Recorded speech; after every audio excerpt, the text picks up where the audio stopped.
പ്രിയപ്പെട്ടവരെ, ഉടമ്പടി ജീവിതത്തിലെ ഒരു പ്രധാന എക്സർസൈസ്, ആത്മീയ അഭ്യാസം, അരമണിക്കൂർ വചനം വായിക്കുകയാണ്.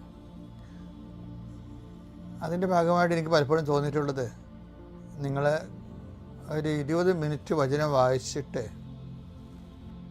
20 മിനിറ്റ് നിങ്ങൾ 10 മിനിറ്റെങ്കിലും വെറുതെ കൂളായിട്ടിരിക്കണം. മനസ്സിനെ കാം ഡൗൺ ചെയ്ത് കൂളായിട്ടിരിക്കണം. ഇങ്ങനെ എല്ലാ വിഷയം. അതുപോലെ തന്നെ ഇപ്പോൾ പ്രഭാഷകൻ പറയരുത്, നിങ്ങൾ എടുത്തു ചാടി മറുപടി പറയരുത്. മനസ്സിനെ ഏകാഗ്രമാക്കാൻ അച്ഛൻ പറഞ്ഞില്ലേ, അതിൻ്റെ ഒരു പ്രധാനപ്പെട്ട കാരണമായി ഈ പ്രഭാഷകൻ 11:8 വചനങ്ങളും അതിൻ്റെ പരിസരത്തുള്ള വചനങ്ങളൊന്ന് വായിക്കേ. പ്രഭാഷകൻ 11-ാം അധ്യായം 7 മുതലുള്ള തിരുവചനങ്ങൾ. പ്രഭാഷകൻ പറയുന്നത് 7. അന്വേഷിച്ചറിയാതെ കുറ്റം ആരോപിക്കരുത്. ആദ്യം ആലോചന പിന്നെ ശാസനം. കേൾക്കുന്നതിന് മുമ്പ് മറുപടി പറയരുത്. ഇടയ്ക്കു കയറി പറയരുത്. വേണ്ടാത്ത കാര്യങ്ങളിൽ തലയിടരുത്.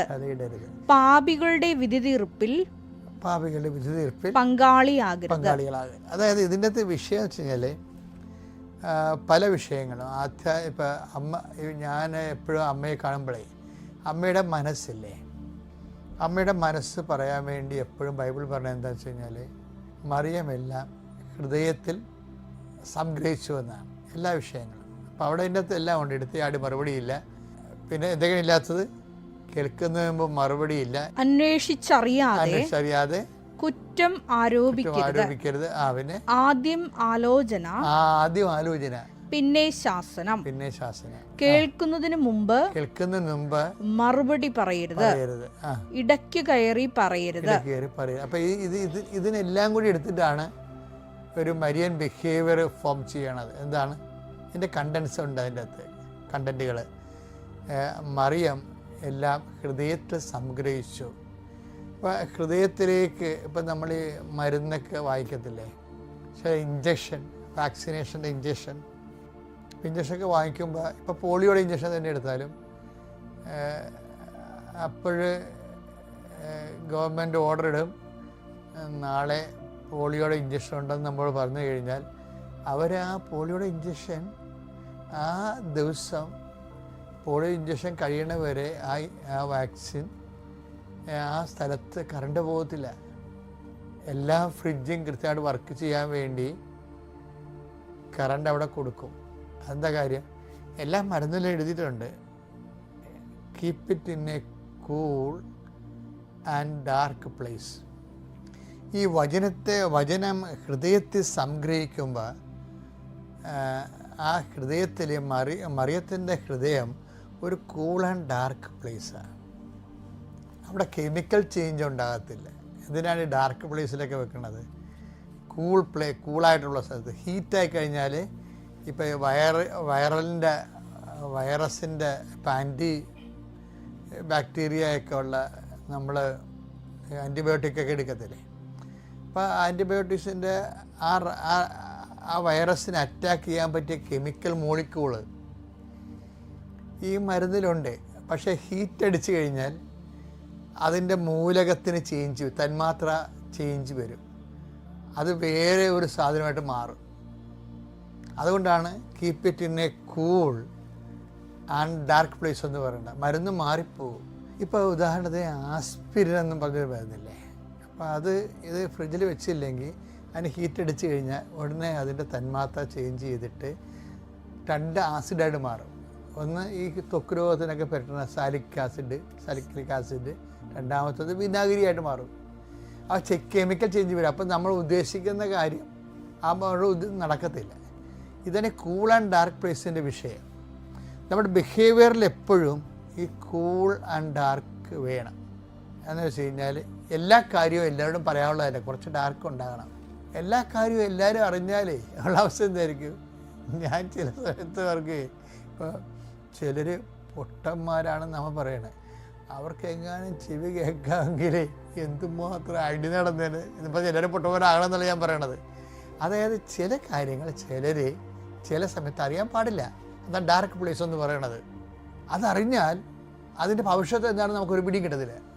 അതുകൊണ്ട് അത് കീപ്പ് ചെയ്യാൻ പറ്റണേ ഹൃദയത്തിൽ. അമ്മ പറഞ്ഞത് എന്താണ്? മറിയം എല്ലാം ഹൃദയത്തിൽ സംഗ്രഹിച്ചു. അതിനെ വേറെ ആരോടും പറഞ്ഞില്ല. കാര്യം വീട്ടിൽ പറഞ്ഞില്ലെന്നാണ് ഈ പറയണത്. അമ്മ ഹൃദയത്തിൽ സംഗ്രഹിച്ചു എന്ന് വെച്ച് കഴിഞ്ഞാൽ രണ്ട് കാര്യവും, അതായത് തൻ്റെ ജീവിതത്തിൽ സംഭവിക്കുന്ന ചില ആൾക്കാർ സംസാരിച്ചാണ് ദൈവമായിട്ട് അകന്നു പോണത്. സംസാരിച്ചാണ് അകന്നു പോണത്. കാര്യം ഇപ്പം ചില ആൾക്കാർ ഉടമ്പടിയിൽ നിന്ന് ആ വിശ്വസ്തത പോണത് എങ്ങനെയാണ്? ചില ദൈവമായിട്ട് എതിര് സംസാരം നടത്തും. വെച്ചാൽ അയ്യോ ഞാൻ 3 നീലത്തിരി കത്തിച്ചല്ല, എന്നിട്ടും എനിക്ക് വിസ പ്രോസസ്സ് ആയില്ല, ഇതെന്ത് പ്രാർത്ഥനയാണെന്നൊക്കെ ചോദിക്കും. ചില ആൾക്കാർ വാ പൊളിച്ച് പണി മേടിക്കും.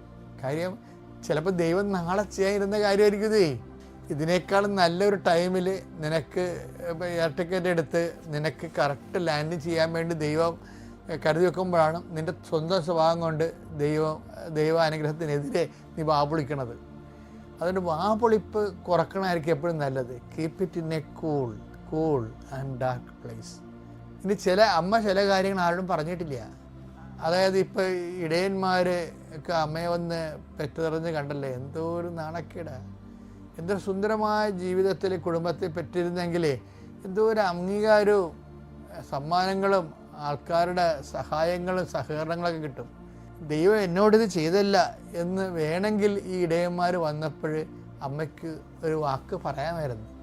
ഈ രാത്രി വെള്ളവുമില്ല, അശബ്ദാനം കാണാനില്ല, എന്തൊരു ദുരിതമാണ്, ഇങ്ങനെയൊക്കെ അമ്മ പറഞ്ഞിരുന്നെങ്കിൽ നമ്മളെപ്പോഴും നമ്മൾക്ക് മഴയും വന്നല്ല, അയ്യോ ഞാൻ അന്നേ പറഞ്ഞതാണ് വേലി കെട്ടണമെന്ന്, ഞാൻ അന്നേ പറഞ്ഞതാണ് ആ ഓട് മാറ്റണമെന്ന്, ഇവിടെ എന്തെല്ലാം ആൾക്കാരുണ്ട്, ഇത് ഒരു മനുഷ്യൻ കേട്ടില്ല, ഇപ്പം എങ്ങനെ ഇരിക്കണം എന്നൊക്കെ പറഞ്ഞുകൊണ്ട് വെറുതെ പെയ്തും പെരക്കും ഭ്രാന്തികളെപ്പോലെ ചില ആൾക്കാർ മഴ വരുമ്പോൾ പെരക്കിട്ട് ഓടി നടക്കണില്ലേ.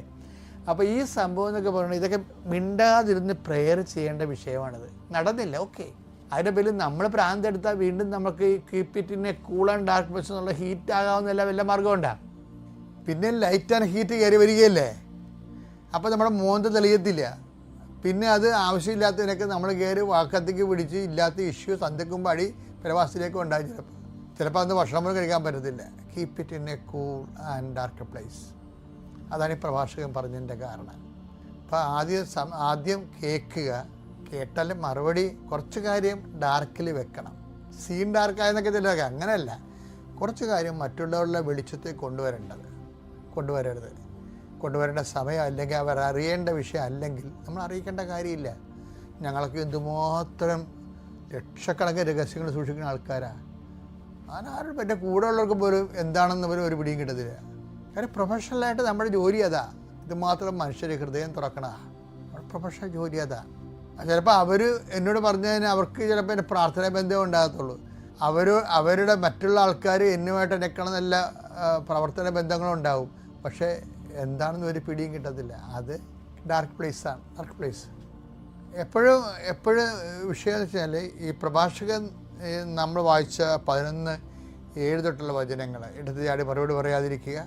പ്രഭാഷകൻ 11:7 അന്വേഷിച്ചറിയാതെ കുറ്റം ആരോപിക്കരുത്. പ്രഭാഷകൻ 5:11 വായിച്ചു. കേൾക്കുന്നതിൽ ജാഗരൂകതയും മറുപടി പറയുന്നതിൽ അവധാനം കാട്ടണം. ഒരു സ്പേസ് ഇടണം. അല്പം ശാന്തമായിട്ട് അവിടെ കാൽക്കുലേറ്റ് ചെയ്ത് അവരോട് പറയാവുന്നത് മാത്രമേ അവരോട് പറയേണ്ട കാര്യമുള്ളൂ. അത് എഡിറ്റ് ചെയ്ത് പറയണമെന്ന്. അപ്പം keep it in A cool and dark place. പ്രത്യേകിച്ച് വചനവും ജീവിതവും പിതാവിൻ്റെയും പുത്രൻ്റെയും പരിശുദ്ധാത്മാവിൻ്റെ നാമത്തിൽ.